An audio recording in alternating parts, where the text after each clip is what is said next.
Aujourd'hui, j'ai le plaisir d'accueillir Floriane, une femme inspirante qui a osé tout quitter pour réinventer sa vie professionnelle. Après une carrière bien installée, elle s'est lancée dans une reconversion audacieuse pour fonder le studio Luna, un centre de vitalité par le mouvement situé à Wavre. Dans cet épisode, on parle de quête de sens, de reconnexion au corps, de création d'un lieu qui invite au bien-être profond, avec des cours collectifs, du coaching, des massages, des thérapies et même des cérémonies. C'est un projet à la fois doux et puissant, à son image. Vous êtes sur Audace, un podcast produit pour les femmes qui osent rêver, créer et impacter. Ici, on met en lumière des parcours uniques et authentiques. On parle de business, de bien-être, de développement personnel et bien plus encore avec des invités qui partagent leurs expériences et leurs savoirs. Pour celles qui ne me connaissent pas, je suis Chloé Genico et je suis ravie de vous accueillir pour ce nouvel épisode.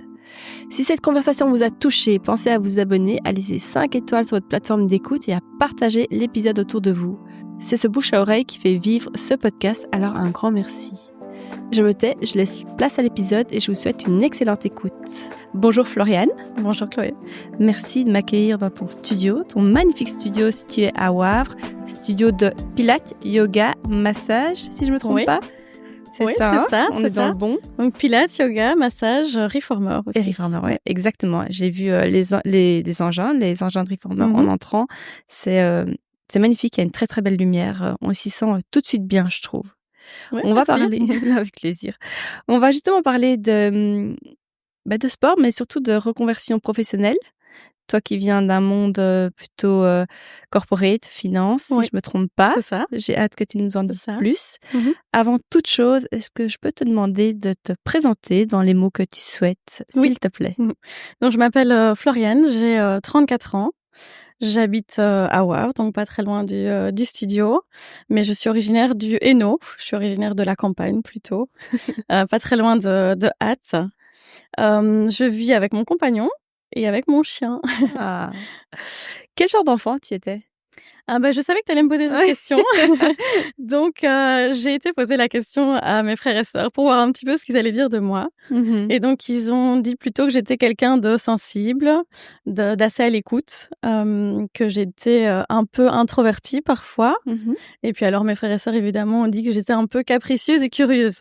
Je sais pas comment je dois le prendre, mais bon. Mais je pense que c'est plutôt vrai. Et je le prends plutôt bien. Je suis encore comme ça aujourd'hui, quoi.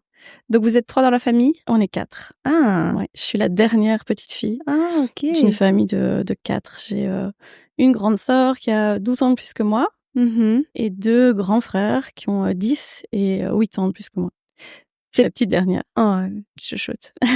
Tes parents, ils étaient aussi indépendants, entrepreneurs? Pas du tout. Mes parents étaient salariés. Ma maman était institutrice.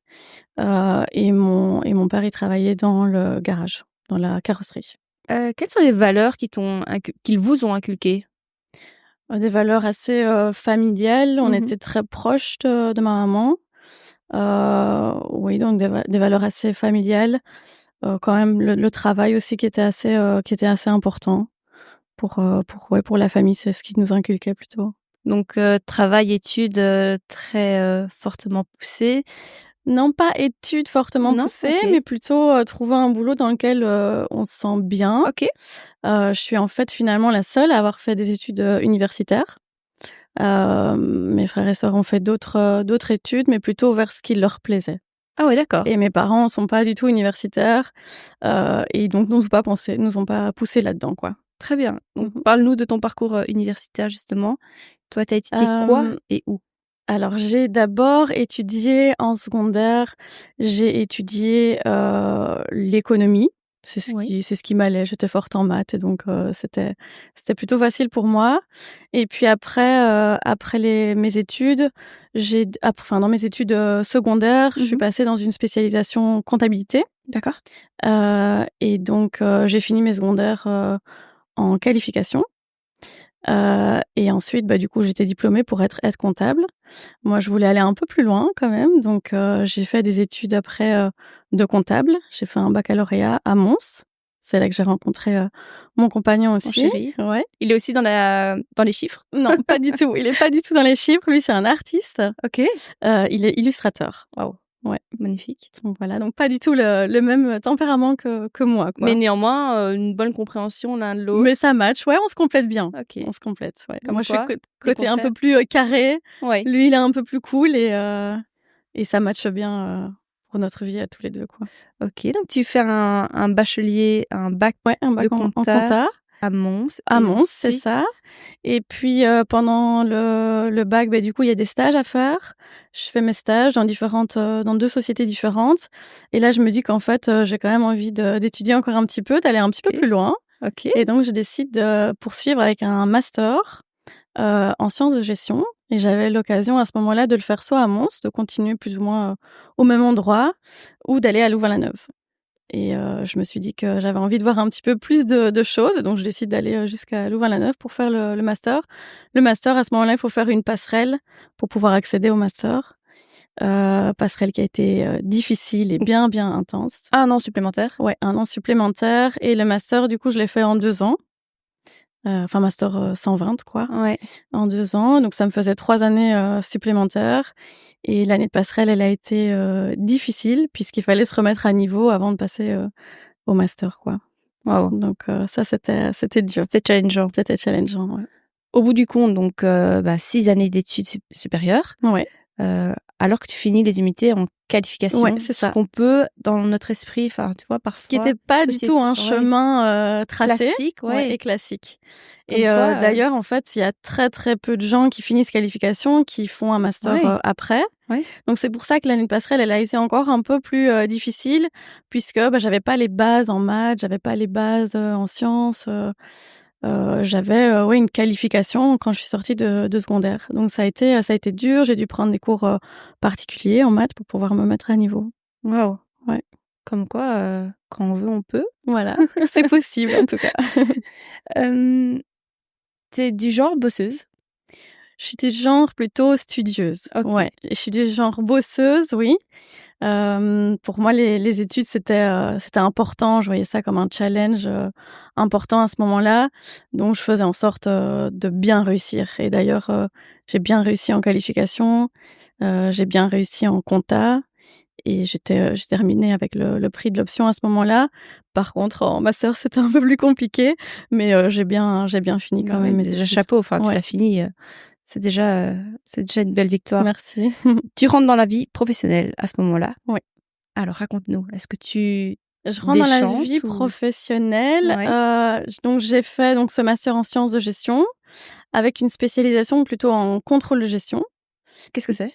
Donc c'est plutôt analyse des chiffres dans les entreprises, voir les différents départements, qu'est-ce qui rapporte le plus, analyser les rentrées, les sorties, donc faire beaucoup d'analyse. Hein. Un peu en style consultance où tu venais Non, là j'étais vraiment en interne. OK, en interne. Ouais, en interne. Bien. Oui, c'est un peu comme revenu opérationnel revenu, Ouais, des choses comme ça. Ouais. OK. Et donc je commence dans une petite PME belge à Louvain-la-Neuve. Où là, je fais le contrôle des finances internes de la société et puis d'un des projets qu'ils ont avec la Commission européenne. Mmh. Et donc, je fais la gestion financière de ce projet. Donc, j'ai des petits contacts avec la Commission européenne, c'est super intéressant. Chouette. Tu te sens bien à ta place? Je me sens bien à ma place, ouais. Pour un premier boulot, c'était très bien. OK. Mais après 3 ans, je me dis que c'est le bon moment de pouvoir aller un peu plus loin. Donc, je cherche un autre boulot. Et à ce moment-là, je me dis que j'ai envie de faire de la finance, d'être quand même dans ce côté chiffre, mais d'avoir encore un peu plus de valeur derrière. D'accord. Et donc, je décide de m'orienter plutôt vers une ONG. Ouais. Et je travaille du coup dans cette ONG pendant 1 an. Et avec cette ONG, je pars en mission pas mal sur le terrain pour aller faire du contrôle des projets qui sont financés par l'Europe ou par la Commission européenne. Et du coup, il faut aller contrôler, évidemment, si les dépenses, elles sont faites pour les bonnes choses, quoi. D'accord, donc tu vas sur place, sur le terrain. Donc, je vais sur place, ouais. C'est des voyages ou c'est à la journée? Non, c'est des voyages, ça dépend, c'était 1 semaine ou 2 semaines. Ouais, quand même. Et on était soit avec quelqu'un qui suivait plutôt les activités et moi, j'allais plutôt pour faire le contrôle. D'accord. Ouais. Alors comment ça se passe,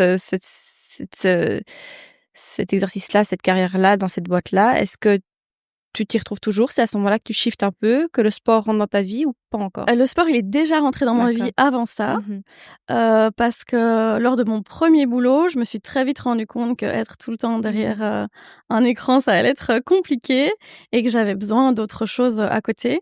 Donc dès mon premier job, je décide de, moi, me remettre au sport après mes études. Ouais. Et donc je découvre le trampoline à ce moment-là.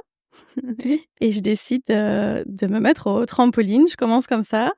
Et puis, Donc, le trampoline, pour qu'on décrive, c'est des petits trampolines, c'est ça. des cours en groupe où en fait tu sautes sur un petit trampoline individuel. C'est pas le trampoline gymnastique. Non, c'est pas un grand trampoline. Donc, c'est vraiment des petits trampolines individuels qui ont été développés par des kinés où chaque personne a son petit trampoline et on vient faire des exercices pour renforcer la sangle abdominale, les jambes, travailler un peu son équilibre sur le trampoline, quoi. Mais donc, l'idée, c'est pas de sauter comme sur les trampolines qu'on a à la maison, mais de plutôt rebondir et travailler un peu plus en force, quoi. D'accord. Très bien. Donc, je découvre ça. Donc, passion pour le trampoline. Ouais, passion pour le trampo à fond, à fond. Et du coup, je me dis, en fait, j'adore tellement que j'ai envie de devenir prof. Et donc, je me forme pour pouvoir être prof de trampoline à ce moment-là. Tu te formes en Belgique? Ouais, je me forme en Belgique avec la marque du trampoline, avec cet organisme-là qui propose des formations. C'est une formation qui est assez courte à ce moment-là. Ça dure, je crois, c'était un week-end. Oui. Donc ça, c'était en 2016. D'accord. Et donc, je me forme et puis tout de suite, je donne cours. Et comment tu fais pour décrocher une place de prof? Tu vas voir les dirigeants de salle et tu te dis, voilà, je suis Non, formée. c'est plutôt, j'étais participante. Ouais. Il y avait 2 profs. Il y en a une des 2 qui est enceinte à ce moment-là, Ok. qui doit être remplacée. Ok. Donc Et là, du tu coup, bosses. l'autre prof me dit, en fait, pourquoi pas, tu as l'air d'aimer ça. Donc je dis: «Bah oui, j'adore. Évidemment, je veux, ça va être trop chouette». Trop Et bien. donc je fais la formation et je deviens prof. Et donc, j'imagine que tu fais tout bien dans les clous, tu te mets un DEP complémentaire et Voilà, je suis indépendante complémentaire.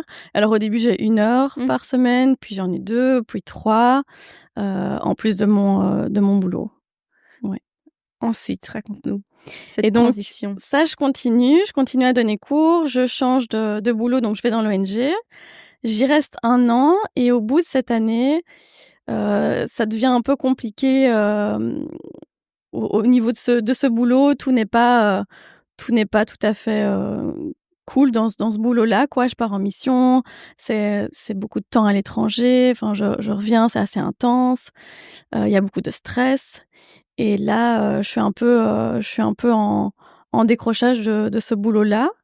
Donc je me retrouve un peu en maladie, pas très longtemps, mais juste 2-3 semaines pour me poser un peu et pour me rendre compte qu'en fait ce boulot-là, c'est pas tout à fait celui qui me correspond. Et donc je décide du coup de chercher un autre boulot. OK. Et là, je vais travailler dans un des gros Big Four, dans lequel je fais du contrôle de gestion interne de nouveau. Donc pas de l'audit, mais du contrôle de gestion. Ouais. Comment tu te sens? Et là, au début, c'est bien, de nouveau bien intense. C'est une grosse société, c'est énorme. Oui, des gros process mis en place, j'imagine. Ouais, voilà. Il y a des gros process, plein de deadlines à respecter. Ouais. Donc au début, et comme je suis quelqu'un d'assez carré, c'est super chouette. Et puis, on est confinés. Covid arrive. Et là, Covid arrive. Et en fait, pendant toutes ces années, mon boulot en finance, du coup, j'avais un bon équilibre avec les cours que je donnais. Entre-temps, j'ai découvert le Pilates aussi. On peut revenir, si tu veux, là-dessus après. Oui. Donc, je découvre le Pilates aussi et je donne cours. Et donc, j'ai un bon équilibre, en fait, entre les cours que je donne, qui m'apportent beaucoup, où je rencontre des gens, où je peux partager. Ouais, humainement, c'est vraiment génial. Et à côté de ça, j'ai le côté plutôt financier, plutôt carré, où je suis salariée, où ça se passe bien. Et donc, c'est un bon équilibre pour moi à ce moment-là. Le Pilates, tu le découvres comment?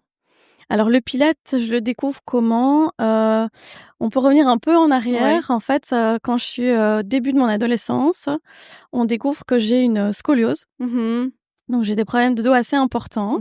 Et donc, la scoliose que j'ai, elle est quand même assez importante. Donc, j'ai vraiment la colonne en forme de S. Et quand j'avais 13 ans, je pense. Je dois être traitée pour ça, pour éviter que ça s'aggrave. Okay. Et donc, à ce moment-là, j'ai dû porter 2 plâtres des grands plâtres que tu vois du dos jusqu'en bas, avec juste l'espace pour pouvoir respirer. 2 plâtres, 2 à chaque fois 6 semaines. Ah waouh! Donc dur à l'adolescence quand Oui. tu dois avoir ça en plus. J'étais déjà quelqu'un d'un peu sensible, introverti, donc ça n'aide pas évidemment. Et ouais, donc ça j'ai porté 2 semaines, 2 fois 6 semaines. Et puis après j'ai eu un corset avec du plastique, des petites vis. J'étais un peu Robocop, Oui. quoi. Et Oui, mais et donc traitement lourd, quoi. ouais, traitement très lourd. Traitement très, très lourd. Mais évidemment, c'était pour que ça s'empire pas, donc il fallait quand même passer par là. Sinon, il fallait passer par une opération qui était quand même, assez lourde. Alors c'était, il y a un peu plus de 20 ans, donc peut-être aujourd'hui ça a un peu changé. Mais à ce moment-là, c'était corset et on évitait d'avoir cette opération qui était importante et qui était lourde, quoi. D'accord. Donc suite à ça, tu dois quoi? Te remuscler? Suite à ça, je dois me remuscler, j'ai cette scoliose. Je découvre pas le pilates à ce moment-là. D'accord. Je le découvre, après. Je l'ai découvert il y a, 6 ans, Ouais. où, je suis suivie du coup, par une, kiné, toutes les semaines. Et la kiné me dit: «En fait, il faudrait peut-être que tu testes, le pilates, ça va te faire du bien». Et là, elle me dit: «En fait, il faut que tu te remuscles encore plus que juste venir une fois par semaine». D'accord, donc tu commences le pilates. Et là, je commence le pilates. Tu tombes in love? Et là, je Tu tombe in love. C'est une révélation, le pilates. J'adore. Moi, ça me fait un bien fou. Je sens que je me renforce profondément et que c'est très bien pour mon dos.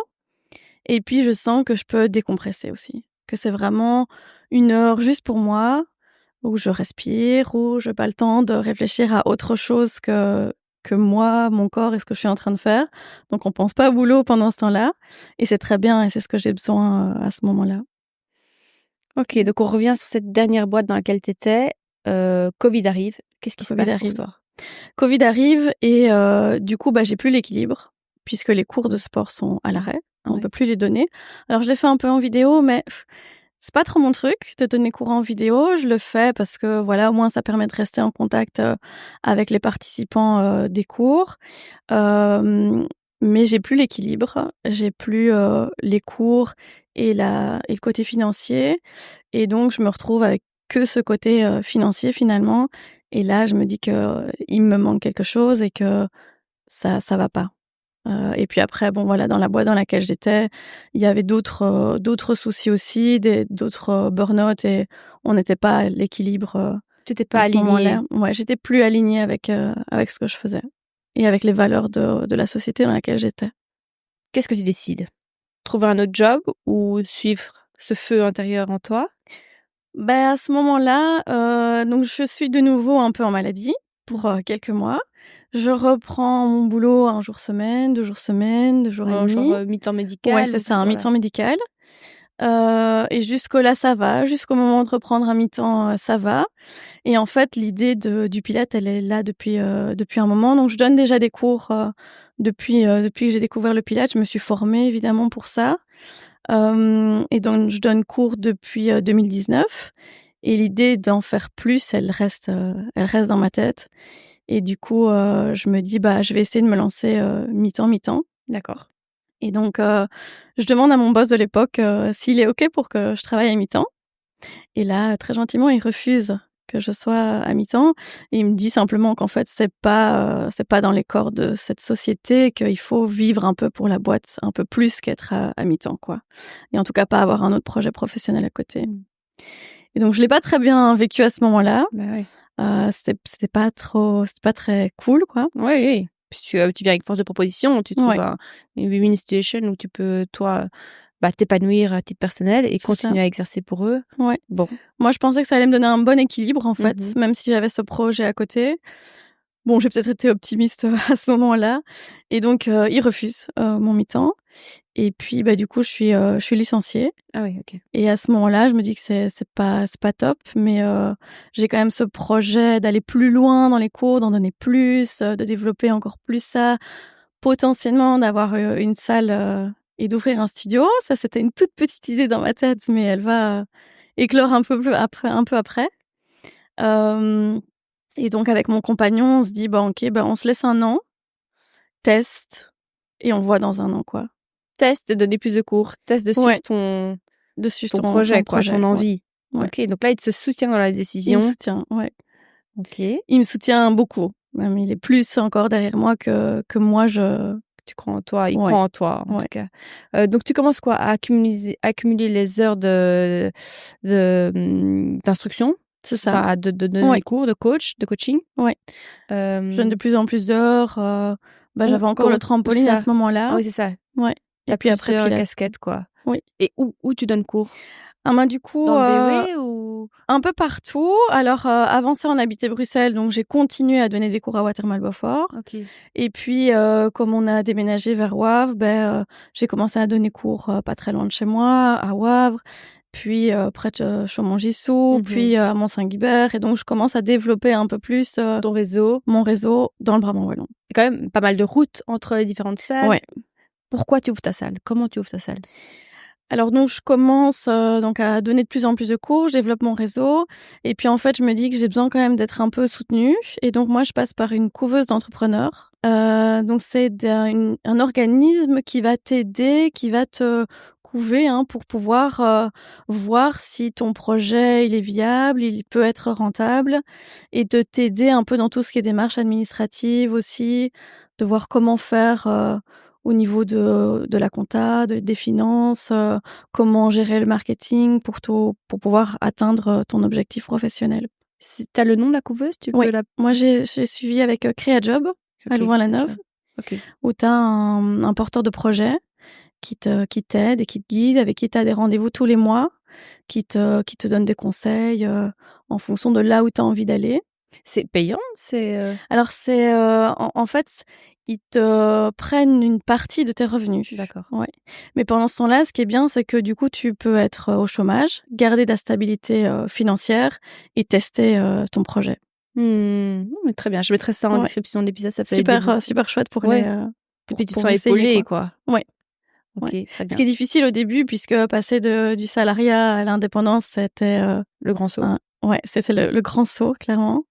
Donc pas facile. Mais du coup là, j'avais l'impression d'être guidée, d'avoir cette stabilité financière quand même, et puis de pouvoir tester en fait si ça allait être possible de vivre de ça. Combien de temps de couveuse? Et donc c'est par module de 4 mois, si je me souviens bien. Donc moi, je fais 1 an complet en couveuse. Et puis après 1 an, du coup, tu as le choix. Soit tu décides d'arrêter, de retrouver un boulot, soit tu décides de te lancer de nouveau en complémentaire ou full-time. Et ça, le chômage, le chômage est OK avec cette situation? Ouais, le chômage est OK avec ça. Ça te donne un moyen. Et ton chômage est bloqué au moment où tu rentres en couveuse. OK, donc il dégraisse pas? Il dégraisse pas. Ah oui, OK. C'est ça l'avantage, évidemment, quand tu te lances, comme c'est compliqué. Là, après, il y a des conditions aussi. Oui, faut faire tout un dossier. Mais donc, le chômage est bloqué au moment où tu rentres en couveuse. Et puis voilà, il sera bloqué jusqu'au bout. Je crois que c'est 1 an. OK, génial, c'est bon à savoir, c'est un bon tuyau pour les personnes qui hésitent à se lancer, ça peut aider. Ensuite, donc 1 an de couveuse. Qu'est-ce qui se passe durant cette année? Et je vais dire, quels sont les défis que tu as rencontrés et des succès? Ouais, alors c'est pendant cette année de couveuse, donc je donne cours un peu partout. Ouais. Dans des salles que je loue du coup et où j'organise mes cours. Je vais en coaching à domicile aussi. Et c'est là qu'émerge l'idée de créer le studio, parce que je me rends compte que faire des déplacements, c'est intense. Ça me prend un temps fou, c'est épuisant, en plus de donner les cours. Donc je me dis, j'ai envie de créer un espace, et donc c'est là que je cherche mon espace, quoi. Les grands défis? Les grands défis, pour moi, le défi, ça a toujours été la stabilité financière. Je suis pas sûre, en fait, que j'ai vraiment la fibre d'indépendante. Je pense que moi, j'aime bien être salariée, tu vois, avoir un salaire qui tombe et tout. Ça me plaisait bien. C'est pas pour la liberté vraiment que je suis devenue indépendante. C'est parce que c'était comme ça et ça se mettait comme ça et c'était le chemin qui s'offrait à moi. Donc cette stabilité financière, elle était difficile. Ça, c'est vraiment un des challenges pour moi, et ça l'est toujours aujourd'hui. Donc je dirais que plutôt ça, le défi. Et puis le défi l'administratif, même si j'ai les connaissances en finance, c'est pas simple. C'est pas simple tout ça. Ouais. Tu trouves une salle facilement? Je cherche pendant plusieurs mois. Ouais. Je décide donc d'être locataire, de chercher une salle à louer, puis de trouver un bon juste milieu entre les loyers, l'emplacement. Donc pas facile de trouver cette salle. Je cherche quand même longtemps, puis j'ai pas envie qu'elle soit trop loin de chez moi. Ouais, je comprends. Puisque les trajets, c'était dur. T'as connu. Ouais, j'ai connu, donc c'est bon. Là, j'ai envie d'être un peu plus proche de chez moi. D'avoir du confort de vie, quoi. Un peu plus de confort, ouais. Même si je donne encore cours ailleurs, mais d'une manière vraiment réduite. Donc je cherche et puis je trouve un espace qui me paraît bien, mais il ressemblait pas du tout à ça. Donc tu te dis, je vais faire des travaux, quoi. Ouais, et je vais faire des travaux. Oh, ouais. Donc évidemment, il faut voir un peu le potentiel de l'espace. Donc dans l'espace dans lequel on est, il y avait 8 petites pièces. Ah ouais, ok. C'était un centre esthétique, donc avec plein de petites pièces. Aucune des pièces avec une fenêtre. Ouais. Tout était cloisonné. Et donc je me dis, en fait, ce serait trop bien d'ouvrir, quoi. Donc je me lance dans les travaux. Travaux, tout ça. Comment tu finances tout ça? Comment je finance tout ça? Ouais, en fonds propres. En fonds propres, ok. En fonds propres, pendant l'année de couveuse, donc comme j'étais au chômage, j'avais ma stabilité. Et en fait, quand tu sors de couveuse, ils prélèvent un pourcentage sur tes revenus parce qu'ils t'ont aidé, parce qu'ils t'ont offert un suivi. Et tu reçois tes revenus que quand tu sors de la couveuse. Les revenus que tu as générés de ton activité. Donc, je me dis, en fait, je vais utiliser une partie de ces revenus pour faire mon projet, quoi, pour créer mon projet. Donc, ouais, sur fonds propres. À ce moment-là, au début, donc tu dois créer ton réseau ici, en tout cas, amener tes, je peux dire clients, tes membres ici. À ce moment-là, tu fais tous les cours toi-même ou déjà tu t'équipes, enfin tu crées une petite équipe autour de toi? Ouais, tout de suite, j'ai une amie qui elle est prof de yoga.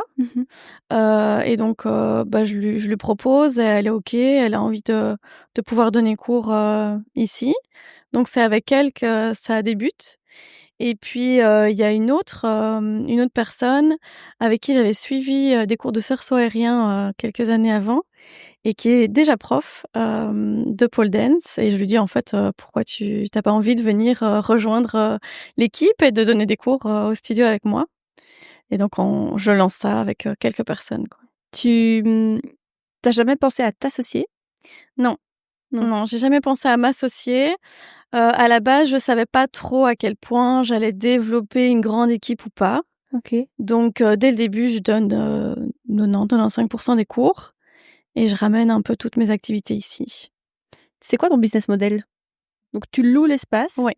Les profs louent Non, les profs toi, louent tu les payes à l'heure. Ok. Moi, je les paye à l'heure. Donc, tout ce qui est... tous les participants sont gérés par moi, en fait, par le studio. Moi, je suis locataire de l'espace. Et puis, du coup, les profs, elles donnent quelques heures par semaine et elles sont payées pour chaque heure prestée. D'accord. Quels sont les projets futurs? Quels sont les projets futurs? Faire en sorte que le studio continue d'évoluer comme il est en train d'évoluer pour l'instant. Évidemment, il a fallu un peu de temps pour que ça soit connu. C'est sûr que c'est pas le succès en une nuit. Hein. Ça met du temps à créer ta clientèle, à faire développer les studios.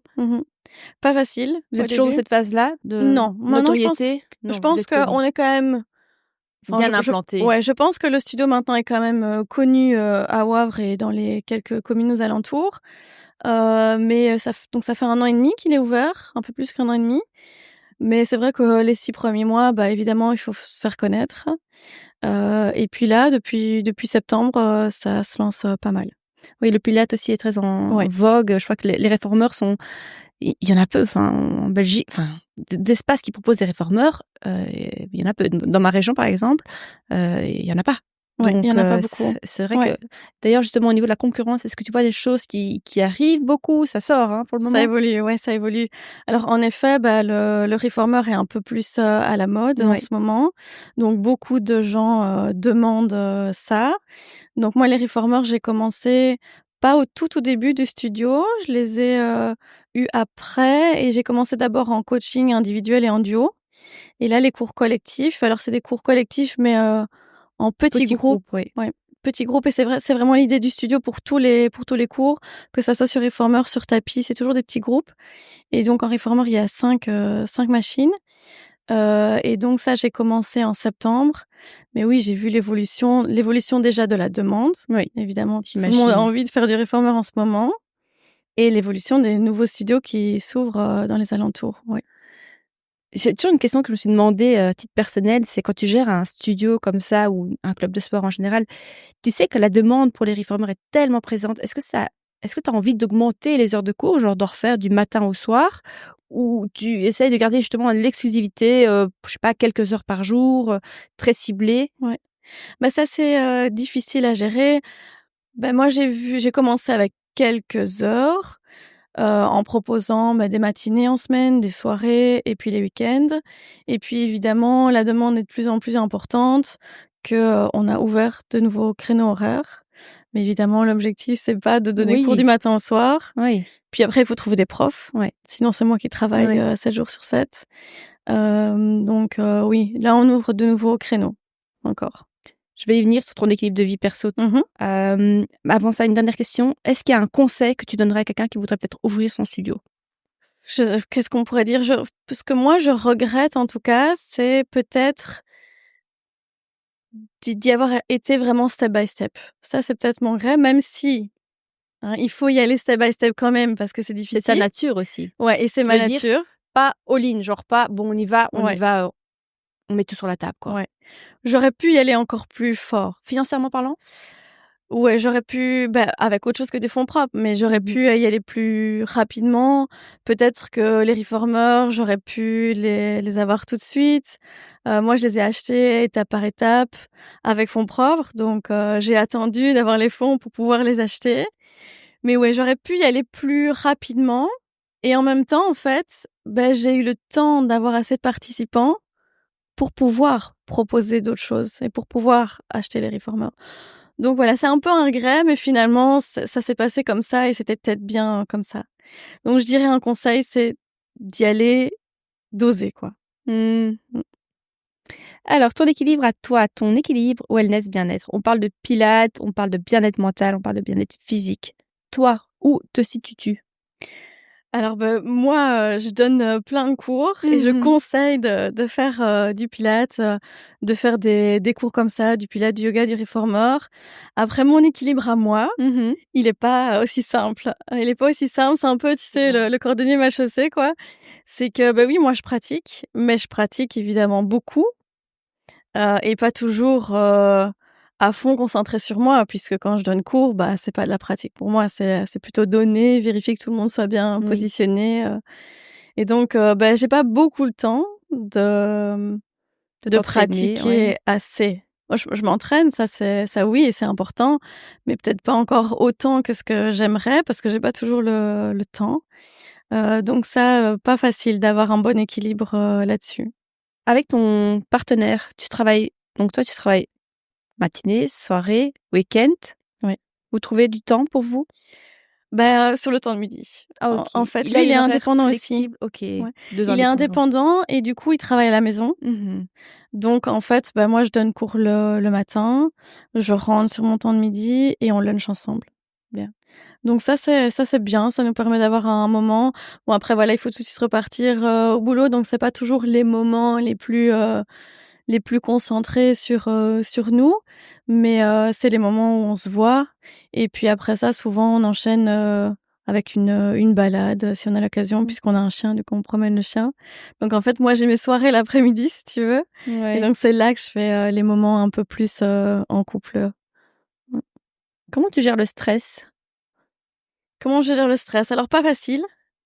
Je suis quelqu'un d'assez anxieuse, assez stressée, donc au début, c'était très, très difficile pour moi de gérer le stress. Maintenant, j'arrive un peu plus à me canaliser, mais voilà, la vie d'indépendant, c'est des up and down, tous les jours. Et pour autant, pas de regrets? Non, pas de regrets parce que j'aime ce que je fais. J'aime vraiment ce que je fais, j'adore donner cours. Et en fait, la partie administrative à côté aussi, j'aime bien, ça me convient. Tu vois, c'est un petit peu ce côté financier que j'avais avant, carré. Donc finalement, je garde un peu les 2 côtés.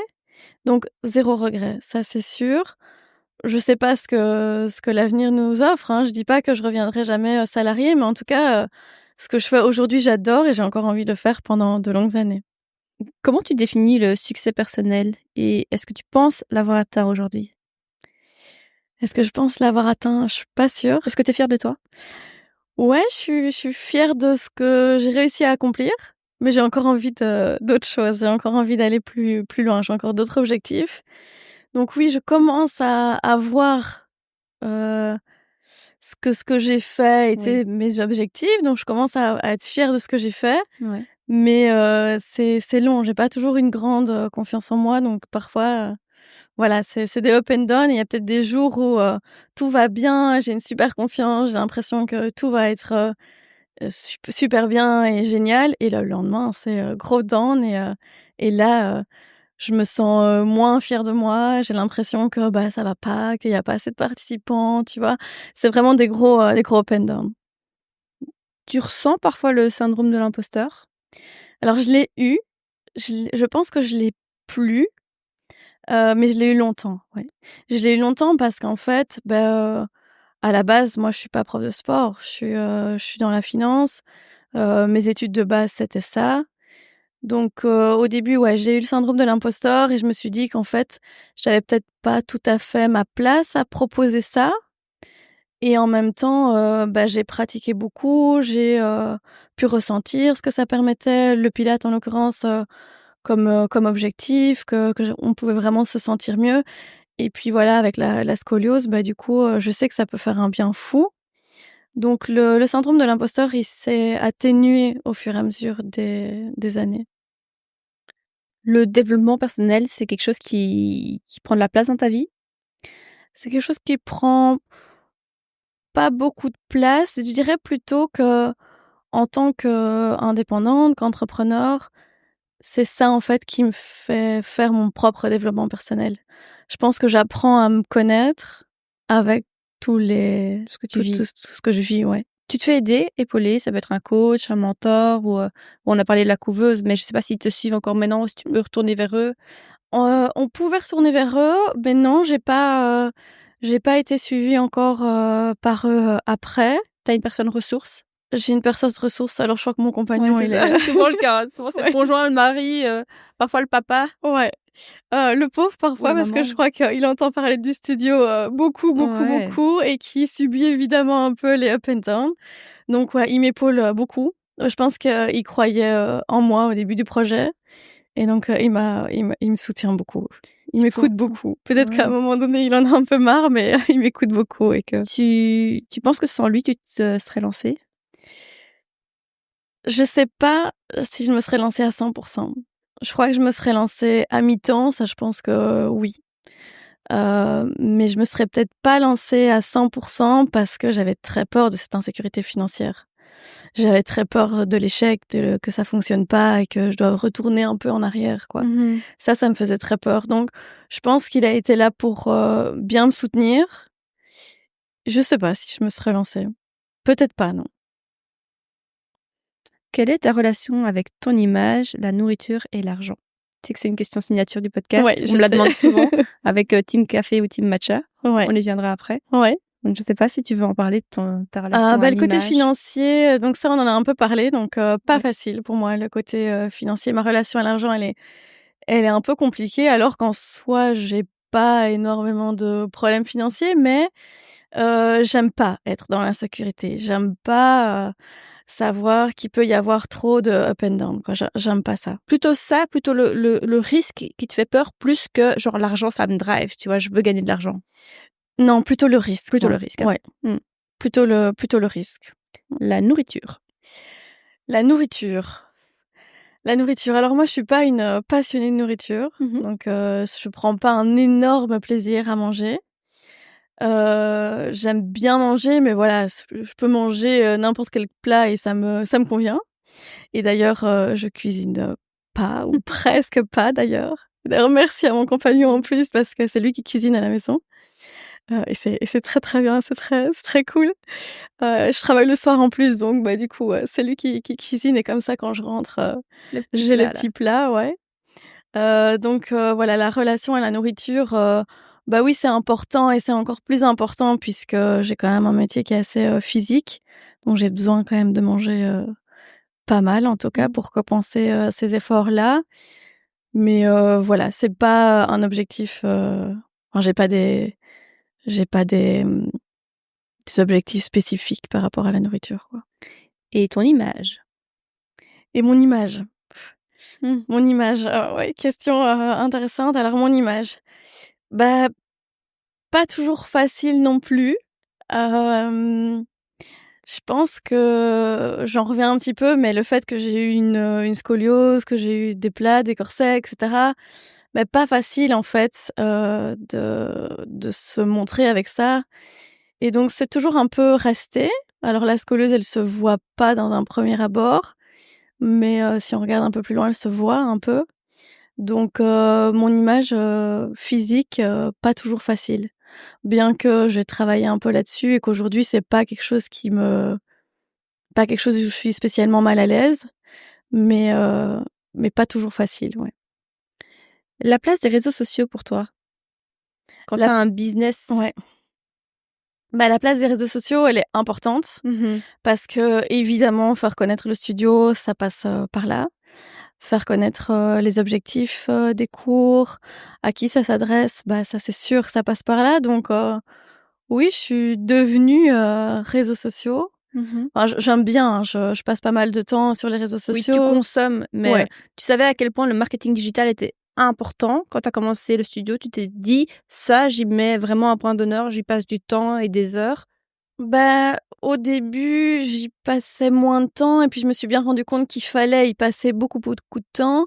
Et puis en couveuse, on a appris aussi évidemment que, les réseaux sociaux, c'était important aujourd'hui, qu'il y avait la communication papier, mais qu'elle était un peu moins importante. Donc dès le début, en fait, je commence à être assez active sur les réseaux, en tout cas depuis que j'ai commencé à ouvrir le studio. Donc oui, je consomme Et tu et je crées. partage et je crée, ouais. J'essaye en tout cas, du mieux que je peux. Team matcha ou team café? Bah, écoute, cette question, elle est compliquée parce que je suis ni l'un ni l'autre. Ah oui? Team thé? Non. Non, en fait, je suis café, mais pas café, plutôt cappuccino. Ouais. Donc ça, c'est plutôt au quotidien, mais j'adore le matcha. Ouais, j'adore. Et tu en fais pas parce que quoi? Manque de temps ou? Ouais, manque de temps. Après, je sais pas, je dirais c'est à la maison, hein, on fait Du matcha? du matcha Ah bien. aussi, ouais, ouais. Du matcha chaud, froid aussi. Donc Avec quel lait? De l'eau? Lait de coco? avec de l'eau, oui. Alors de l'eau pétillante, ça c'est très, très bon, ouais. Jamais Matcha eau goûté, pétillante, dis. ouais. Avec des glaçons, c'est trop Ah bon. ouais, j'ai à tester. Mais sinon, ouais, à tester. Franchement, bonne découverte. Ça, on a découvert, c'était en Corée, je crois, qu'on a Allez, découvert. dingue. En Corée? Non, c'était pas en Corée, c'était, cet hiver. On a découvert ça en voyage, ouais. Waouh. Donc très chouette. OK. Mais sinon, matcha classique, lait de vache ou lait végétal. Un petit bonheur, pardon, pour toi dans la journée. Quelque chose qui te fait du bien, à toi.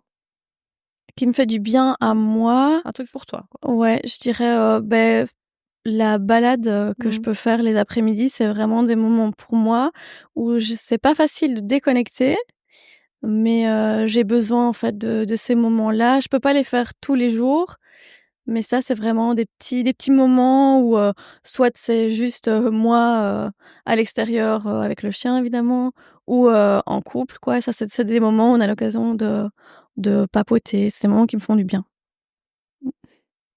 Un podcast, un livre ou un film que tu souhaiterais, partager, recommander? Alors, livres, je lis pas beaucoup, donc ça, j'ai pas vraiment de livres à conseiller.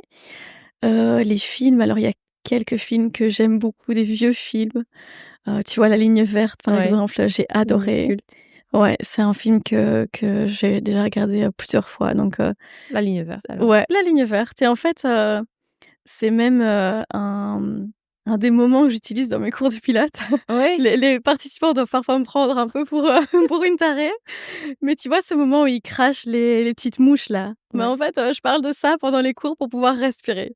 Enfin, c'est juste un petit truc, mais ouais, c'est un film qui est important, que j'ai vu beaucoup et que j'ai apprécié. Qui tu appelles quand tu as besoin d'un conseil? On en a un peu parlé, mais donc c'est ton Ouais. compagnon? Mon compagnon, ouais. Ça, c'est plutôt pour les conseils, les conseils pro, les conseils perso. Après, j'ai une de mes meilleures amies à qui je partage beaucoup, qui est indépendante aussi.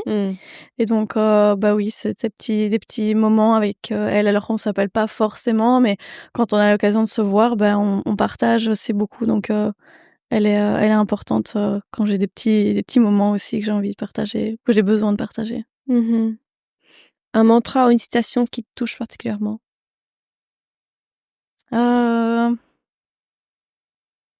Je dirais que je sais plus exactement comment on dit cette petite citation, mais que c'est pas la destination qui compte, c'est plutôt le chemin parcouru. Ça, je l'ai appris aussi avec les années, avec le studio. C'est que, oui, on peut avoir des objectifs dans la vie et que c'est ça qu'on veut atteindre, mais finalement, en fait, c'est le chemin qu'on parcourt qui est le plus intéressant, quoi. C'est tout ce qu'on fait pour atteindre ça. C'est ça qui est chouette aussi, Ouais. c'est ça qui est intéressant. Tu changerais quelque chose de ta vie aujourd'hui? Je changerais quelque chose. Alors si j'arrivais à être avec un meilleur équilibre, Vie vie perso? perso, vie privée, ça serait pas mal. Ouais. À l'avenir, tu voudrais ouvrir d'autres studios? Alors j'ai déjà eu l'idée, Ouais. c'est pas l'objectif OK. maintenant. Peut-être, on verra. Là, j'ai surtout envie que celui que j'ai ouvert fonctionne bien, que je trouve un bon équilibre. Donc peut-être, on verra. J'en dis pas plus. Oui, à suivre. Et dernière question, peux-tu nous raconter un moment où tu as fait preuve d'audace dans ta vie? Je pense que ce parcours, en fait, c'est un petit peu, c'est un peu de l'audace. De se dire: «OK, je vais créer un endroit, je vais y arriver, ça va marcher, j'ai envie de ça». C'était un peu, de l'audace, je crois. Tout à fait. Et puis peut-être te contacter, Oui, c'était un peu de j'avoue. l'audace. Oui, moi j'adore, Ouais. j'en ai tous les jours des demandes et je remercie tout le monde, c'est vraiment super agréable, c'est comme ça que ça se passe. Ouais. Les rencontres, les belles rencontres. D'ailleurs, j'ai relu ton mail en préparant l'interview et c'était évident, pour moi ça matchait directement parce que c'est l'ADN d'audace, c'est justement des histoires comme ça de reconversion, de suivre son instinct, son fond intérieur. Moi ça me passionne et je suis admirative, donc je t'en remercie. Merci à toi.